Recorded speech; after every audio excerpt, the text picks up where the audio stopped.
எல்லாருக்கும் வணக்கம் மக்களே. சமீபத்தில் நம்ம அண்ணன் அண்ணாமலை அவர்கள் பார்த்தீங்கன்னா ஒரு பேட்டியில் நம்ம பேசியிருக்காரு.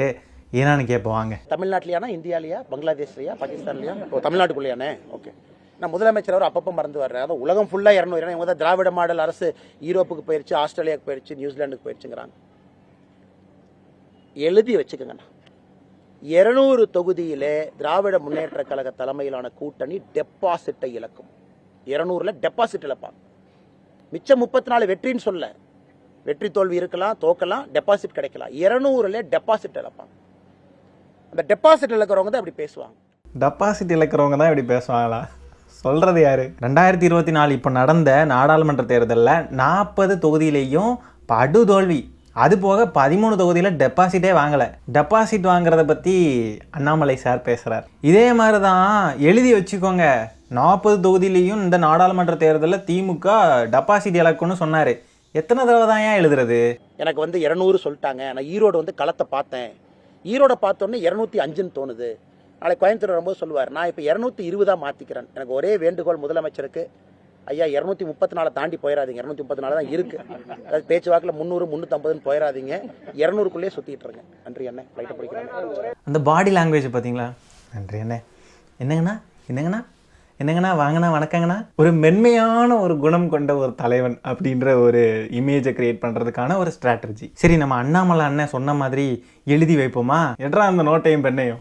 200 தொகுதிகளிலும் திமுக கூட்டணி டெபாசிட் இழக்கும். பார்த்துக்கோங்க, எழுதிட்டேன். தெரியுதான்னு எனக்கு தெரியல. எடிட்டிங்கில் க்ரீன் ஸ்க்ரீன்லாம் வேறு இருக்குது. அதனால பேக்ரவுண்ட் இதாகிறதுனால நான் எழுதியிருக்கிறது சரியாக தெரியுமான்னு தெரியல. ஆனால் நான் எழுதி வச்சுட்டேன், அது மட்டும் பார்த்துக்கோங்க. கீழே அண்ணாமலை அப்படின்னு போட்டிருக்கான். அண்ணாமலை. சரி, எழுதி வச்சுருக்கேன், பார்த்துக்கோங்க. தெரியுதா இது யாருன்னு? நம்ம ஆதவ அர்ஜுனான்னு பார்த்துக்கோங்க. எழுதி வச்சுருக்கேன். அதுக்கப்புறமா தோற்றதுக்கப்புறமா நான் ஒன்றும் கலைஞர் கருணாநிதியோட பேரன் இல்லையே, அதனால ஜெயிக்க முடியலை அப்படின்லாம் உருட்டக்கூடாது, சரியா? சிப்ப. ஐயோ, ஆவேசத்தில் இறஞ்சிட்டோமே. அந்த பெண்ணாட்டு நீங்கள் யாரை நினைக்கிறீங்களோ அதுக்கு நான் பொறுப்பு இல்லைப்பா. ஒரே ஒரு தடவை தேர்தலில் வெற்றி பெற்றுட்டு இந்த வாய்ச்சாவடால்லாம் விடலாம். வெற்றி பெறவே வைக்கல, வாய்ச்சாவடால் மட்டும் சைமன் செபாஸ்டியனா மாதிரி. பாராளுமன்ற தேர்தல் அப்போ சொன்னது பார்க்கணுமா? பார்ப்போம் வாங்க. எழுதி கொடுக்குறேன், கோயம்புத்தூரில் பாரதிய ஜனதா கட்சி ஜெயிக்கணும். எழுதி வச்சு எழுதி கொடுத்துட்டு போகிறேன்.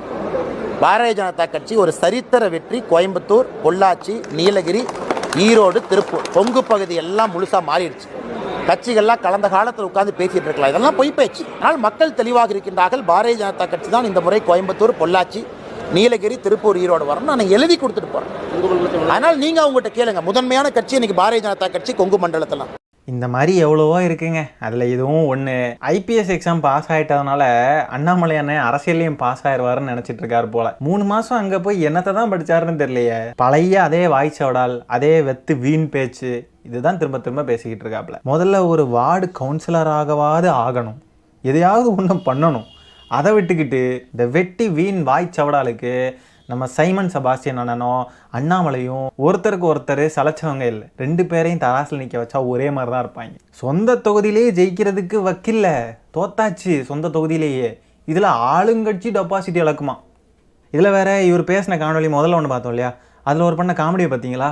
முதல்வரையா தப்பி தவறி கூட 300 320 தொகுதின்லாம் சொல்லிடாதீங்க, மொத்தத்திலே 234 தொகுதி தான் இருக்குது அப்படின்னு சொல்கிறதுக்கு பின்னாடி இருந்து கேட்க என்னங்க சிரிச்சிட்டு கை தட்டிகிட்டு இருக்காங்க. நம்ம சைமன் அண்ணன் சிரிப்பார் இல்லையா, புஹா. நம்ம ரத்தத்திலேயே சைமன் செபாஸ்டியனை பேசி பேசி பாருங்க, எது கூட பேசினாலும் அதை கூட போய் கனெக்ட் பண்ண வேண்டியதாக இருக்குது. ஸோ சேடு. இவங்களுக்கெல்லாம் எப்போ பார்த்தாலும் நமக்கு சிரிப்பு காட்டுறதே வேலையாக போச்சு போங்க. சரி, நம்ம அண்ணாமலை அண்ணனுடைய இந்த ஆவேச பேச்சுக்கு என்ன காரணம்னு பார்த்தீங்கன்னா, 20 டிசம்பர் அன்னைக்கு பார்த்தீங்கன்னா காவல்துறையோட அனுமதி இல்லாமலே ஆர்ப்பாட்டம் நடத்தி கூட்டம் கூட்டியிருக்காரு. எதுக்குன்னு பார்த்தீங்கன்னா, நம்ம கோயம்புத்தூர் குண்டுவெடிப்பு சம்பவத்தோட முக்கிய குற்றவாளியான பாஷா அவர்கள் உடல்நல குறைவால் இப்போ காலமானாங்க. அவருடைய இறுதி ஊர்வலத்துக்கு தமிழக அரசு பெர்மிஷன் கொடுத்ததை கண்டித்து ஆர்ப்பாட்டம் நடத்தியிருக்காங்க. அதுக்கு பேர் பிளாக் டே வேறன்னு ஒரு ஹேஷ்டேகையும் போட்டு ஆர்ப்பாட்டம் நடத்தியிருக்காரு அண்ணாமலை. அதனால என்ன ஆயிடுச்சுன்னா, அவரை கைது பண்ணிட்டாங்க. அவரை கைது பண்ணதுக்கு தான் இப்போ வெளியே வந்துக்கிட்டு 200 தொகுதிக்கு மேலேயும் டெபாசிட் வாங்காது திமுகன்னு சொல்லி நம்ம அண்ணாமலை அண்ணன் ஆவேசமாக பேசிக்கிட்டு இருக்காப்புல. ஐபிஎஸ் படித்தவர், லண்டன்லாம் போய் அரசியல் படிச்சிருக்காரு. ஒரு மாநில காவல்துறை கிட்ட பெர்மிஷன் இல்லாமல் ஒரு போராட்டமோ ஏதோ ஒன்று நடத்துனா மாநில காவல்துறை கைது பண்ணும், அது அடிப்படையான ஒரு விஷயம்னு கூட தெரியாத அளவுக்கா இருக்கிறார் இவர். 20,000 புத்தகம் படித்தவருக்கு இது கூட தெரியாதா? கலவரம் பண்ணணுன்ற நோக்கத்தோட போய் கூட்டம் போட்டால் கைது பண்ண தான் செய்வாங்க, அதுலேயும் பெர்மிஷன் இல்லை. அதாவது முஸ்லீம்ஸ் மேலே ஒரு தவறான கண்ணோட்டம் வரணும், அவங்களுடைய அஜெண்டாவே அதுதானே. மத கலவரம் மற்றும் பிரிவினைவாதம் ஏற்படுத்த நினச்சா யாராக இருந்தாலும் கைது பண்ண தான் செய்வாங்க. அண்ணாமலை அண்ணன் என்ன பண்ணலான்னு பார்த்தீங்கன்னா, நீங்கள் ஒரு 3 மாதத்துக்கு மறுபடியும் லண்டனுக்கு போயிருங்க. 3 இல்லை, நீங்கள் ஒரு வருஷம் 2 வருஷம் போனாலும் ஒன்றும் பிரச்சனை இல்லை, யாருமே உங்களை தேட மாட்டாங்க. நீங்கள் போய் இன்னும் நல்லா படிங்க, படிச்சுட்டு வந்து அதுக்கப்புறம் கொஞ்சமாவது வேறு மாதிரி அரசியல் பண்ணுங்கள். இந்த மத கலவரம் பிரிவினைவாதம் பேசுகிறதெல்லாம் தமிழ்நாட்டில் எடுபடாது. நாங்கள் ஏற்கனவே சைமன் செபாஸ்டியனை போட்டு வெளுவிலுன்னு வெளுத்துக்கிட்டு இருக்கோம்.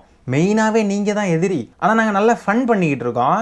நீங்கள் இந்த மாதிரி அரசியல் பண்ணுறதா இருந்தால் நீங்கள் லண்டனில் போய் படித்தாலும் இங்கே வந்து பேசுகிறது நடக்காது. இவருடைய ஆதரவாளர்கள்லாம் என் கமெண்ட்டில் ஏற்கனவே நம்ம ஒரு வீடியோ பேசியிருக்கோம், அதில் வந்துக்கிட்டு பார்த்தீங்கன்னா இந்த மாதிரி உனக்கு என்ன தகுதி இருக்குது அண்ணாமலையை பேசுகிறதுக்கு? அவர் ஐஏஎஸ் படிச்சிருக்காரு.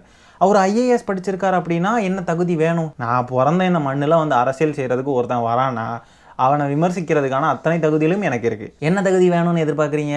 நானும் போய் லண்டனில் போய் அரசியல் படிச்சுட்டு வரணுமா? இல்லை ஐஏஎஸ் படித்து அவரை மாதிரி போய் போலீஸ் ஆஃபீஸர் ஆகணுமா? என்ன ஆகணும்? சரிடா, அவரை விமர்சிக்கிறதுக்கு என்ன தகுதி வேணும்னு கேட்டதுக்கு அந்த நபர் என்ன சொன்னார் தெரியுமா? அவரை மாதிரி ஐஏஎஸ்ஸாக இருந்தால் தான் விமர்சிக்கணும்னு. சரி, நான் இப்போ ஒரு யூடியூபர் தானே, என்னைய நீ எதுக்கு வந்து கமெண்ட் போட்டு விமர்சிக்கிற? உனக்கு என்ன தகுதி இருக்குது? நீயும் ஒரு யூடியூபராக இருந்தால் தான் விமர்சிக்கணும். நான் அறிவு பாருங்க, இவனுங்களுக்கெல்லாம் விமர்சனம் பண்ணுறதுக்கெலாம் தகுதி வேணும்னு பேசிக்கிட்டு இருக்கிறானுங்க. அவர் கைது பண்ணப்போ எடுத்த ஃபோட்டோ தான் இது. இந்த ஃபோட்டோவை பார்க்குறதுக்கு எனக்கு எப்படி ஃபீல் ஆச்சுன்னு பார்த்தீங்கன்னா இப்படி தான் ஃபீல் ஆச்சு. நானும் ரவுடி தாண்டா. ஆனால் என்ன ட்ரை பண்ணாலும் நம்ம தமிழ்நாட்டில் இந்த மதத்தை வச்சு அரசியல் பண்ணுறது, மத கலவரத்தை உண்டாக்குறதுக்காக அரசியல் பண்ணுறது, பிரிவினைவாதம் பேசுகிறது, சைமன் செபாஸ்டியன் மாதிரிலாம் இதெல்லாம் நம்ம ஏற்றுக்க மாட்டோம் அப்படின்றதே ரொம்ப நினச்சி பார்க்குறப்போ ரொம்ப பெருமையாகவும் மகிழ்ச்சியாகவும் இருக்குது. இப்போ அண்ணாமலையை கைது பண்ணாங்க இல்லையா, இதுக்கு அவர் ஒரு ட்வீட் போட்டிருந்தார். என்னன்னு பார்த்தீங்கன்னா, கையால் ஆகாத திமுக அரசு கைது பண்ணுறாங்க, தீவிரவாதிகளுக்கு சப்போர்ட் பண்ணுறாங்க, போராடுறவங்களெல்லாம் கைது பண்ணுறாங்கன்ட்டு. இவர் போராட்டத்துக்கு அனுமதியும் வாங்க மாட்டார். அந்த போராட்டத்தோட இன்டென்ஷனும் வந்து பிரிவினைவாதமும் மத கலவரத்தையும் உண்டாக்குற மாதிரிப்பட்ட இன்டென்ஷனோட பண்ணுவார். இதுக்கு கைது பண்ணுனா திமுக கவர்மெண்ட் கையால் ஆகாத கவர்மெண்ட்னு பேசுறது. இதெல்லாம் பண்ணுறதோடைய கம்ப்ளீட் மோட்டிவே என்னன்னு பார்த்தீங்கன்னா, திமுகவை ஒரு மாதிரி கையாளாகாத கவர்மெண்ட்டு, ஒன்றுத்துக்கும் ஆகாத கவர்மெண்ட் அப்படின்ற மாதிரி ஒரு நரேட்டிவை செட் பண்ணணும். இதே தான் சைமன் செபாஸ்டியனும் பண்ணிட்டு இருக்கிறாரு. இப்போ இந்த 800 அனல் மின் விரிவாக்க திட்டம் ரிலேட்டடாக பேசுகிறப்ப பார்த்தீங்கன்னா அது வரக்கூடாது அப்படின்னு சொல்கிறதும் அதுக்காக தான். திமுக கவர்மெண்ட் மக்களுக்கு எதிரான கவர்மெண்ட்டுன்னு ஒரு நரேட்டிவை செட் பண்ணணும், கையால் ஆகாத கவர்மெண்ட்டுன்னு ஒரு நரேட்டிவை செட் பண்ணணும். எங்கே எவன் பர்சனல் வெஞ்சன்ஸில் போய் யாரை கொன்னாலும் திராவிட மாடல் அரசு, திராவிட மாடல் ஆட்சி அப்படின்னு போய் குறை சொல்லிக்கிட்டு இருக்கிறது. வானத்தில் மழை வரலனாலும் திராவிட மாடல் ஆட்சி தான் காரணம், மழை பெஞ்சாலும் திராவிட மாடல் ஆட்சி தான் காரணம். எவனோ ஒருத்தன் எங்கேயோ ஏதோ ஒரு வெஞ்சன்ஸ்ல யாரையோ போய் கொண்டுட்டா அதுக்கும் திராவிட மாடல் ஆட்சி தான் காரணம்.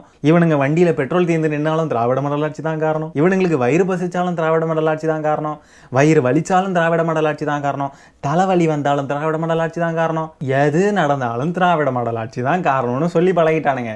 ஏன்னா அந்த மாதிரி ஒரு அஜெண்டாவை, ஏன்னா ஒவ்வொரு கமெண்ட்டுமே பாருங்க, ஒரு கமெண்ட் இந்த மாதிரி திராவிட மாடல் ஆட்சி தான் காரணம் அப்படின்னு போடுறப்போ என்ன ஆகும்னா அதை ஒரு 10 பேர் தான் பார்க்குறான்னு வைங்க, அந்த 10 பேருக்கும் ஆமாம்ல அப்படின்னு தோணல, இப்படி கொஞ்சம் பேராக மாற்றலாம் அப்படின்றது தான் அவங்களுடைய ஸ்ட்ராட்டஜி. இருக்க வாய்ப்பு இருக்குது, சில்லறத்தனமாக இப்படிலாம் இறங்கி வேலை பார்க்குறதுக்கும் இறங்கியிருப்பாங்க. ஏன்னா வீழ்த்த முடியாது அப்படின்ற இடத்துல திமுக இருக்கு இல்லையா, அதனால நம்ம எதையும் எதிர்பார்க்கலாம் இவங்க கிட்ட இருந்து. எந்த மாதிரி சில்லறத்தனமான கேவலமான விமர்சனங்களையும் கேவலமான ஒரு அரசியலையும் இவங்க முன்னெடுக்கிறதுக்கான வாய்ப்புகள் நிறைய இருக்குன்றதை நம்ம எதிர்பார்க்கலாம். சரி மக்களே, இந்த சம்பவத்தை பற்றி நீங்கள் என்ன நினைக்கிறீங்கன்றதை கமெண்ட்டில் பதிவு பண்ணுங்க.